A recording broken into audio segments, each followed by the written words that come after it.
नमस्कार मित्रांनो.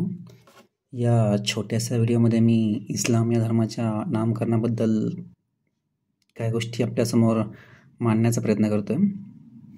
मित्रांनो, जगात जितके धर्म आहेत त्यातील बऱ्याचशा धर्माचं नामकरण एखाद्या विशिष्ट व्यक्तीच्या नावावरनं किंवा ज्या जातीत किंवा ज्या राष्ट्रात ज्या देशात ते जन्माला आलेत त्याच्यावरनं केले गेले. जसं की ख्रिश्चन धर्माचं नाव येशू ख्रिस्तांशी निगडीत असल्याकारणाने ख्रिश्चन धर्म असं आपण त्या धर्माला म्हणतो. बौद्ध धर्म आहे. आपण जाणतोच की बौद्ध धर्माचे संस्थापक महात्मा गौतम बुद्ध हे होते, म्हणून त्यांच्या नावावरून या धर्माला आपण बौद्ध धर्म म्हणून देखील ओळखतो. त्याचप्रकारे जैन धर्म आहे. महावीर जैन जे त्या धर्मातले जेवढे काही आद्यपुरुष होते त्यातील त्यांच्यापैकीच एक आहेत आणि फार महत्त्वाचे आहेत. त्यांच्या नावानं आपण आज या धर्माला जैन धर्म जो हे म्हणून ओळखतो आहे. त्याचप्रमाणे आपण एक पारसी धर्म म्हणून जाणत असाल. पारसी ॲक्च्युली हे भारतीयांनी दिलेलं नाव आहे. त्या धर्माचं खरं नाव म्हणजे झoroastrians आहे.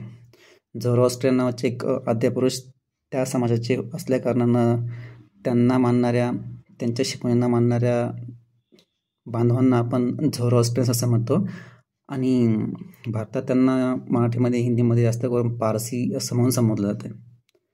सांगायचा मुद्दा असा की अशीच व्यवस्था अन्य धर्मांच्या नावांच्या संबंधी आहे. मग इस्लामचं नाव कसं आलं असं एक कुतूहल लागतं की इथं पण कुठलं एखादं व्यक्ती किंवा एखादा भाग, एखादा देश त्याच्या नावाने हे नाव आलं का असं काही. पण तर तसं काही नाही मित्रांनो. इस्लामचं असं वैशिष्ट्य आहे की त्याचं हे नामकरण कुठल्याही व्यक्तीशी अथवा जातीशी किंवा वंशाशी संबंधित नाही आहे. इस्लाम हा शब्द किंवा इस्लाम धर्माचं नामकरण एक विशिष्ट प्रकारचा गुण प्रकट करते. हा गुण म्हणजे मुळात इस्लाम हा एक अरबी शब्द आहे.